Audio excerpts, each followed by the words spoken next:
Good morning, good afternoon, everyone. This is Rob Barnett, and then I'd like to welcome you to today's BI Energy Exchange, where we talk about our research and the latest developments in energy markets. On the call today, we've got a few regulars. We've got Salih Yilmaz joining from his usual perch in Dubai, swinging over to Madrid. We've got Patricio Alvarez joining, then hopping across the ocean, we've got Talon Custer joining from our offices in Princeton, New Jersey. Good morning, guys. Hope you're having a good day so far. We're going to start off with a quick check-in on commodity markets. Brent crude's at about $86 a barrel and change today. European carbon, about 71 euros a ton. U.S. natural gas, Henry Hub's about $2.40. And we've got a few other commodities that we'll run through and get to on the call here. But I want to start with Brent crude. Salih, you've got a note out just this morning looking at the fair value of Brent crude. You've got a nice collaboration with our data scientist team here within Bloomberg, where you've got a model that has a number of variables that help give some framing on what Brent could do. So tell us about the model and kind of how you're reading the market here at the moment. Sure. So we just published this morning, as you said, the latest update on the oil fair value model, and the fair value, according to our proprietary model, is still at $86 a barrel.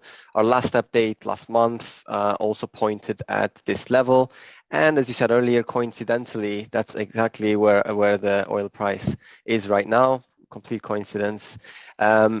But this is a model that I've talked about on this call a few times before. It's a multivariable regression model, which is now, I'm happy to say, available to everyone with access to bQuant. So you may have seen this already on the terminal. If you haven't, if you're interested in it, please get in touch with me. But this is a model where we're feeding drivers such as refining margins, geopolitical risk, inventory levels, inflation expectations, and a few other drivers, which is doing a historic fit on oil price. And what we end up using is the best fit that we can come up with. And then we have assumption boxes of where we think these drivers might be in the forward month, and then this gives us the fair value for the forward month. And again, I mean, we've been trying to update this every month just to get an idea of where things might be. But as you said, I mean, Brent price today is about, I mean, pretty close to a 2-month high at $86 a barrel. And there are a few drivers, I think, behind this. In the just past week, I think this drawdown that is expected in the US crude inventories down by about 9.2 million barrels, according to some preliminary reports. If this is right, that would be the biggest drop since January. And I think this is playing a bit of a role in kind of supporting this momentum in oil prices. I think on the demand side, I mean, arguably demand has been relatively soft this year, but when we're looking ahead for the third quarter, this is a seasonally stronger period for demand with holiday season and people traveling a lot more, especially in the US. And then in this wider positive sentiment that we're seeing in the markets, I think mainly driven by some of the recent Fed comments, and I think a lot of investors and market watchers expecting at least one rate cut this year. That's now on the horizon. And then a couple more drivers. Again, geopolitical risks, something we've been talking about for a while. I think the tensions appeared to have been easing, but then in the last couple of weeks, we did see once again rising geopolitical risks, especially with rising tensions between Israel and Hezbollah in southern Lebanon. So this is to be taken into account. Again, importantly, we haven't really seen any disruption to oil flows, which is the most important thing that normally moves prices. But again, as you see the risks rising, this can slowly brew into prices and put some upward pressure on prices.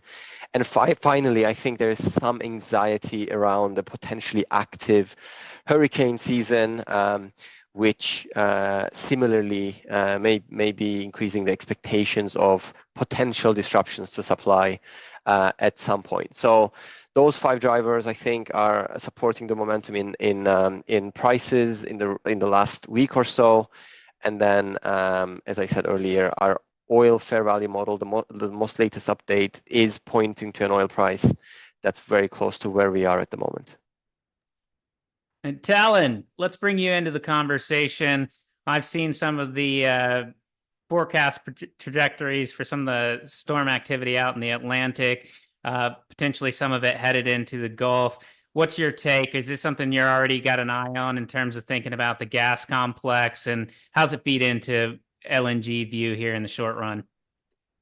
Yeah, absolutely. What we've seen in the past, obviously we see these hurricanes come in and it depends on, how strong it is when it hits land. And some, speaking from the LNG perspective, some fare better than others. A lot of times you get the workers out, you shut things down for a couple of days and you just accelerate and make all that back. But again, some facilities fare better. So Corpus Christi, Sabine Pass that Cheniere operates, they fared pretty well. In the past few years, there's been issues at Cameron that's been down. Freeport, there's been not hurricane related, but any thing that can trip them up. Freeport's had many issues over the past couple years, so I think it depends on the location where it comes in the Gulf. Does it come in closer to Texas? Does it come in closer to Louisiana? And who's there. And of course, depending on what the impact is, you could see that price premium rise for gas, right? Okay, let's swing across the ocean. Patricio, get your perspective on how things look in Europe at the moment. I will note you've got a note out just this morning headlined European gas diverges from power prices as demand signals weaken. So give us a sense how things look over there. Sure. So our outlook hasn't changed much in terms of what the overall demand expectation is for gas. So we still think there's very little upside for gas demand in Europe this year. Maybe we think that the ceiling will be 2%, and that's from 2 years of declines that suggest that gas demand in Europe is about 20% lower than it was in 2021. So it's a very weak recovery, and that's mainly because of because renewable power has come up, so that has really reduced the call on gas for power generation. So that's where we get the idea for that headline, that power prices are diverging from gas prices, because countries here in Europe like France and Spain have seen steeper declines in power prices, while gas has been more resilient. So gas prices, as you said, are still sort of roughly flat in the month of June at around 33 euros per megawatt hour. Consensus is below that at the moment. Let's remember that consensus at the start of the year was closer to 40. Right now we're at around 30. So there's very little sort of upside for gas prices this year, we think, and that's largely because of weak industrial demand, and also because of an increasing penetration of renewables in the power stack. And also we have to say weather has been kind to Europe in the past 2 winters. So that's assuming we have a sort of more normal temperatures in the winter season. We've had very mild consecutive winters in the past. So that's assuming that, and also the fact that industrial demand is very, very weak. We don't see much upside for industrial activity with consensus for GDP growth here in Europe, just below 2% for the second half, which on an annualized basis is just around 1%. So we don't see much upside there. So anyone who's familiar with the U.S. story, if you look at power sector, gas generation, gas demand, it's upward sloping. You go back 20 years and it's just this force. I get the sense from hearing you speak right now that the paradigm's a little different over in Europe. And is gas really not the sort of bridge fuel that we think of it as in America over there in Europe. And help frame that a little bit more on how much gas is or fossil generally is being displaced by the rise of renewables. Do you have any ballpark figures you can let us know for that? So for this year alone, we do think that fossil fuel use in power will decline again after having declined more than 20% last year. So it was around 18 or 17%, I think, the reduction in emissions last year from the power sector. So we expect another 5 or 6% decline this year. And that is a combination of things. So I think it's very hard to dissect. And say like solar panels or solar farms are actually displacing coal and gas. It's more like we see sustained capacity installations to the same or increased tune that we saw in 2023. So there will be more renewable capacity this year than we had last year. But we also need to recognize that we also have higher nuclear power availability. So French nuclear output, it's poised to gain by 10 or 15 terawatt hours this year, and also hydro levels are going to turn into a surplus in the Nordics. So hydro levels are also very very robust versus the norm. So those are the things that are actually crimping demand for gas and coal power. And also, we need to say this is industrial demand or industrial users are usually the ones calling or driving demand for fossil fuel power generation just because of that intermittency issue and the lack of storage. That story means that industrial users are the ones that usually drive demand for fossil fuel power. And we also have weak demand for industrial activity. So it's a combination of things. So I would say indirectly, yes, potentially higher or a greater share of renewables in the system means that some coal and some gas is being displaced. We also have the shuttering of around 9 gigawatts of coal this year due to take place. So that means that perhaps in 2025, if there's a recovery in the economy, we'll see a bit of a recovery in gas, for example, because we will have less capacity in coal. So that's sort of how we frame the story. But if you took a similar sort of timescale, if you look at U.S. power generation, yes, it's more gassy than ever. I think the story here is probably gas-fired generation has probably peaked, or it peaked maybe decades ago. So it's quite a different sort of landscape here. Very fascinating. Salih, I want to build on this idea of industrial demand that Patricio was talking about. I think when you look at the oil complex, for a long time, light duty transportation has been a big driver of the oil demand narrative. I think because of efficiency of ICE automobiles, the transition to EVs, that sort of thing, it's placed a much greater emphasis on petrochemicals and some more of the industrial linked components of oil demand. And so I want to get your sense, what's going on there? What do the demand signals look like? And how is OPEC approaching kind of this paradigm shift that seems to be unfolding in the oil market? Sure. I mean, generally, I think the trend is that the road transport part of oil demand is going to be challenged with the acceleration of EV adoption across the world.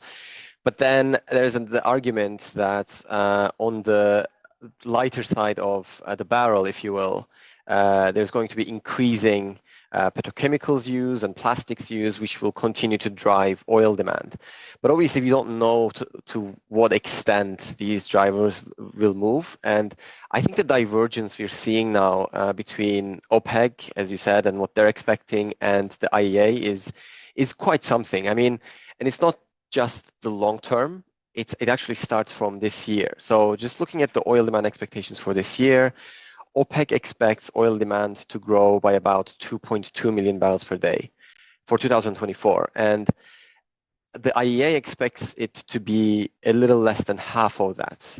And that's just the beginning of this type of disagreement around where oil demand might be. And then when you look a little bit longer term, the IEA thinks oil demand will peak around 2029. And for the reasons, I think that also, as you mentioned, big part of it will be the road transport and adoption of EVs, fuel efficiencies. And then I think that they see a bigger paradigm shift, if you will, in growth in China and what that means for oil demand growth in that country. But then OPEC obviously seems to completely disagree. They see oil demand growing all the way until 2045. They think China will continue to grow. They think petrochemicals will continue to drive wider oil demand all the way to 2045. And they say, perhaps the EV risk is not as big as some are saying. Fuel efficiencies have been something that we've been hearing about for the last 8 to 10 years, and it hasn't really translated into much of an impact on a drop in oil demand. So, I mean, clearly, no one really knows how these drivers will impact oil demand. But to me, it's quite interesting how wide the projections are between the two agencies. And I mean, you could argue that they are on two separate ends of the spectrum, and you could argue that they're all talking their book, and probably the reality will be somewhere in between. But it's generally just interesting to see the arguments being made by the two different agencies. I love the arm wrestling match that seems to be unfolding. We need to get them on and have a proper debate. I appreciate your sort of trying to sort of balance the divergent perspectives. I'm particularly fascinated by how far they are off on 2024. 2050 is a long way away. Nobody knows what 2050 looks like, even if they have a sort of convincing argument. But 2024, I mean, we're already halfway through the year. It's amazing to me that we could have a difference between whatever it is, 2 million barrels per day of growth and 1 million. I will note that you and I had a pretty interesting collaboration out this past week, looking at really kind of the rise of non-OPEC supply. And my favorite line from the note is that the US, Canada, Brazil share of oil supply is about 31% at the moment, which is the same as OPEC. And as we noted back in, you go back a few years, 2017, OPEC was closer to 40%. So particularly given that declining market share, how do you think OPEC plays this? Yeah, I love that chart as well, on how OPEC market share fell from almost 40% to 31%, and the market share of those three countries, US, Canada, Brazil, went up from 17% to the same 31% now. I just love that chart. So I think, I mean, OPEC and OPEC Plus now has had this dilemma of kind of choosing between market share and supporting prices. And this is something that we've been talking about. I mean, as far as, they started this collaboration and they started cutting output to support prices. But the thing now is that they are finding themselves, OPEC Plus is finding themselves in a bit of a tough spot, because as they chose price over market share, and as they decided to support prices as high as possible for their own purposes, because they had these diversification and transformation projects back home, especially in the case of Saudi Arabia. But then as they kept oil prices higher, because their fiscal break-even prices were higher and they just needed to, this also has been, because they didn't care as much about market share, these higher prices has also been subsidizing production outside of the group as well, again, namely and especially US shale. So now, I mean, as this has been happening, and now they're in a spot where they have been curbing their output, and they're looking for the opportunity now to be able to unwind those cuts. They're finding themselves in this challenging spot of, waiting for demand to grow faster than the supply that's growing outside of the group, because as long as supply outside of the group is growing almost as much as demand, there is almost no room left for them to bring any of those barrels back. And of course, I mean, this has implications on the group dynamics. Of course, the de facto leader, Saudi Arabia, is quite keen to keep prices as high as possible, but there are other member nations in this group that may not be as keen and that may actually be comfortable with lower prices. So we saw some instances of some meetings where it was clear that there were some tensions, but they have been able to prioritize unity over perhaps that urge to increase output. But then the longer this stays, the more I anticipate some other member nations to say, like, we do not want to keep our output artificially low any longer. And of course, this may start with some of the smaller member nations. I mean, famously last December, Angola was a country that said, okay, that really reevaluated the value of membership of the group to them, and they just exited the group. So we could see more smaller member nations that perhaps consider exiting the group.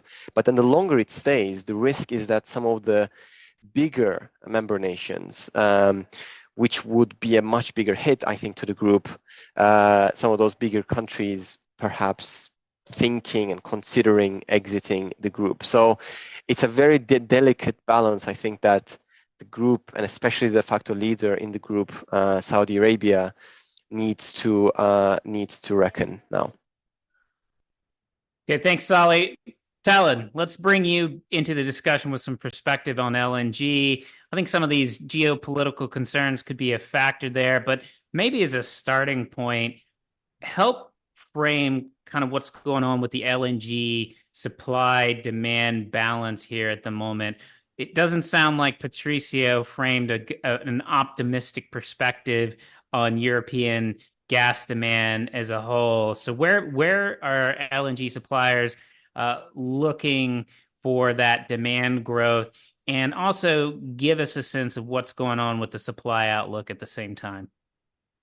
Yeah, the demand's going to be in Asia, right? So we had to, adapt to what's going on in the market. We had to revise our forecast lower to about 2% growth this year in terms of LNG trade. And that's a lot of it has to do with another, mild winter. There's muted demand in Europe. Now we expect a slight decline. A lot of the growth is coming in Asia because prices fell so much from the fourth quarter last year. It spurred a lot of demand in price-sensitive nations like, China, India, Thailand, right? And then there's other, factors that you have to include, such as the supply, where you have a country like Egypt, where they exports fell 50% last year, and they're going to fall even more, because they have rolling blackouts and energy shortages. So now they're importing demand, and then you have Arctic LNG too in Russia, where it came online at the end of last year, but sanctions hurt.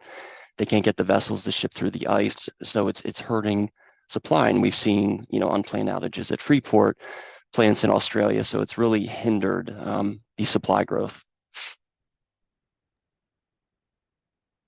Very interesting. Patricio, I want to come over and get your take on some of the gas supply component happening there in Europe. I think you've already talked about the demand side of the equation, but Europe doesn't have the shale supply resource available like we've got in the US. I think they're pretty reliant on imports. You got some supply coming from Norway, but outside of that, I think it's sort of a LNG, Russia gas pipeline story. How are the politics around all of that at the moment? Sure. So just to frame it, it's roughly 40% of European gas imports come from diverse sources of LNG. So this is a complete change from what we had prior to Russia's invasion of Ukraine, when Russia represented that 40%, albeit from a larger supply base in general. But now, because we are more reliant on LNG, Europe is exposed to these sort of supply snags that Talon was alluding to.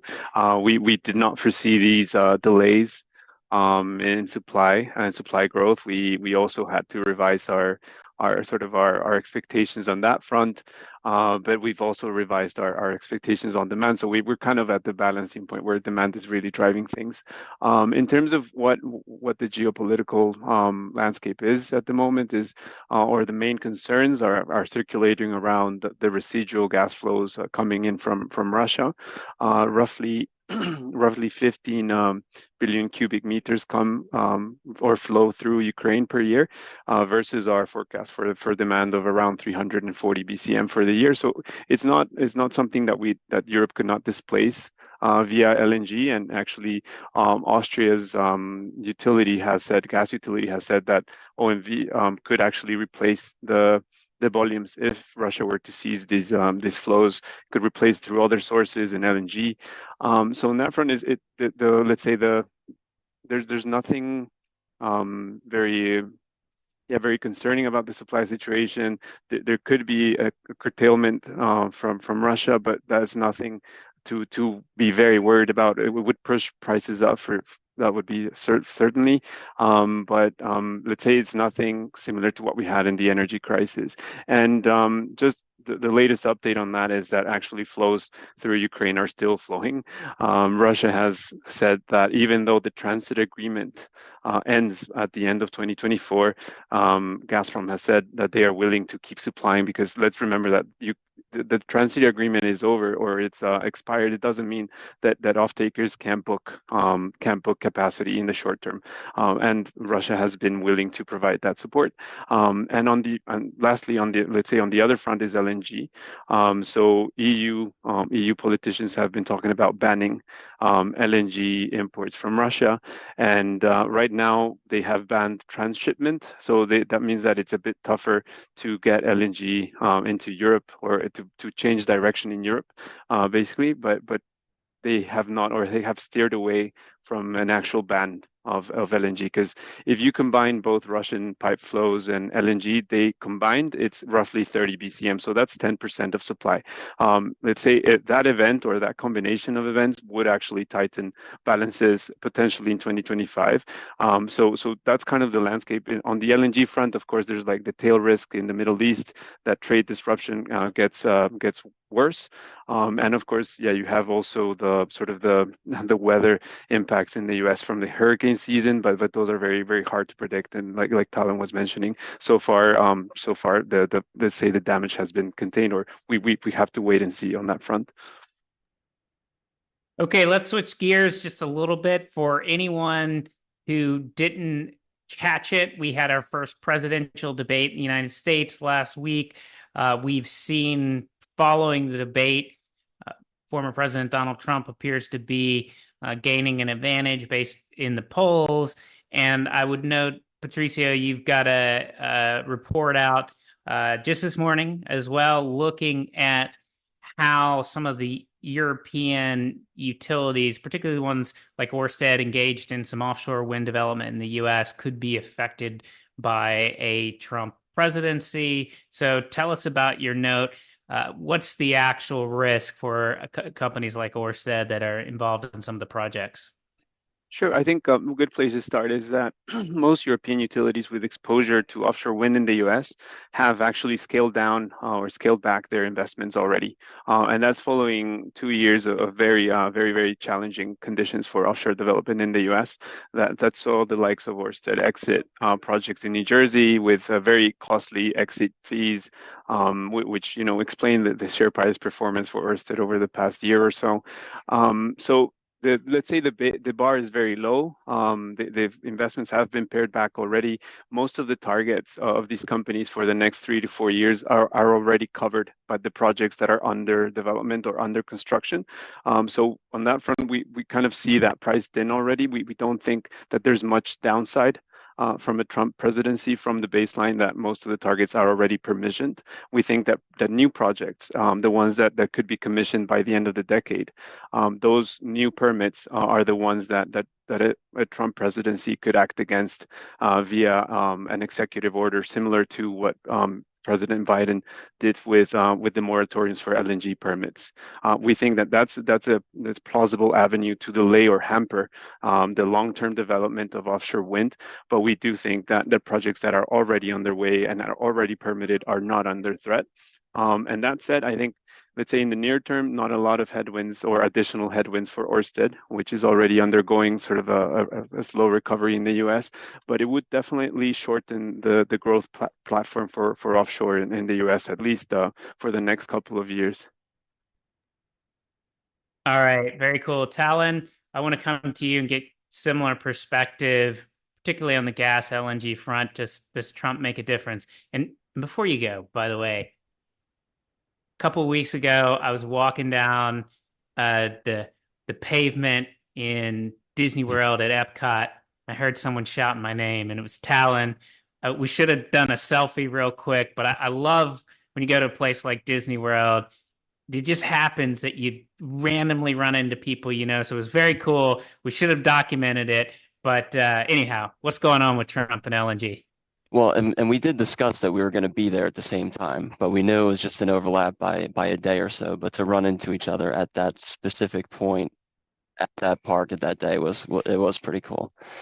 Yeah, we discussed this on a call last month, right? Where the LNG moratorium that Pat brought up is something where the president clearly has, control over. I think if Trump comes in, that's banned immediately and things get closer to status quo with LNG. Whereas if Biden's in, it's a little bit more complicated. I still think some sort of compromise is reached and some projects are able to go through, but, under stricter criteria. But as far as, other impacts, I think it's going to be more muted. I don't think, it's still going to take a lot. Companies are going to have to jump over a lot of hurdles to, pass pipeline and infrastructure projects. So on that front, and in terms of pipelines, particularly interstate, I don't think it has a huge impact. The LNG part, it does. The other stuff, I think it's more status quo. I mean, said before, the energy sector thrived under Obama. It thrived under Biden. Yes, building infrastructure has been difficult, but it's been difficult for several years. Okay, Salih, we're going to come over to you for kind of last word here. I'm curious to get your read on the U.S. presidential election. OPEC is inherently a political organization to some extent, and do they care who the president of the United States is? By the way, this is a topic that I will write about, but haven't yet. But when I think about it, the first thing that pops to my mind is the sanctions on Iran, because this is something that we saw back in 2016. After 2016, I think it was all the way in 2018 when Trump brought stricter sanctions on Iran, which obviously had implications for the country's output, which had implications for the supply-demand balance in the oil market. But then, it was followed by some exemptions for some countries that buy a lot of Iranian oil. So the impact wasn't as big as what we first thought it would be. But when I do write this report, I think Iran will be a big part of the report. For the wider group, do they care much? I don't think so. Probably not. It is important where the U.S. oil production is, but I don't really know how much that would immediately change. Probably not that much, because in the last, again, as we discussed, in the last couple of years, we had incredible growth in the U.S. oil production. Because one argument that you sometimes hear is that perhaps under Trump, it would be more energy friendly, which might mean a higher energy production, including higher oil production. But even in the last couple of years, since the pandemic, we've seen an incredible growth from the U.S. anyway. So I don't think that would change that much, which is obviously quite important to OPEC. But again, it is something that I need to spend a little bit more time on thinking about and researching. But hopefully in the next month or so, I will have a report on this, and hopefully I can be back on here to talk about it in a little bit more detail. Quick follow-up, actually. How coordinated is sort of core OPEC, traditional OPEC, and Russia these days? Are they still in tight alliance? And what's your read on kind of Russia's participation in the group here at the moment? Yeah, I mean, OPEC Plus is still intact. I mean, they're operating and they're taking decisions as a bigger group. For much of last year, I mean, Russia was under a little bit of pressure because they weren't delivering the cuts that they had promised. But I think compliance has improved since then. But yeah, in general, partly because of the reason that we were talking about earlier, because the core OPEC market share has now dropped to 31%. Having the wider OPEC Plus group gives them a little bit more, much more barrels to work with, which gives them a bigger lever when it comes to trying to balance the market, but essentially trying to support prices. So yeah, OPEC Plus is still very much intact. I don't know for how long. But as you know, we often do some surveys, and almost always it is one of the questions that I have on there, because I think it's quite interesting to hear what people think about how much longer the group might stay together. Okay, very fascinating. For anyone who's stuck with us, thank you so much for your time. If you've got follow-up questions, just shoot myself or Salih or Talon and Patricio and IB or an email. We're happy to follow up and see how we can help. We certainly want to thank you for your time. If you happen to be going to our big event in Seattle next week, don't be a stranger. Make sure to let me know you're going to be there. We'll grab a coffee or something. We are planning a webinar around the IRA, where we're going to get Nikki Sue, our colleague on the utility side here in North America, Nathan Dean, who's joined this call before, Patricio and I. We're going to do that in early August. So that announcement will be forthcoming, so keep an eye about that. And we've also got an event that we're triangulating on, trying to get the days settled, but it'll be in Houston sometime in kind of September, October timeframe. So keep an eye out for those events, because we want to see you in person whenever we have the opportunity. And for anyone here in the States, I hope you have a great July 4th, and look forward to being in touch with you in the future. Take care, everyone.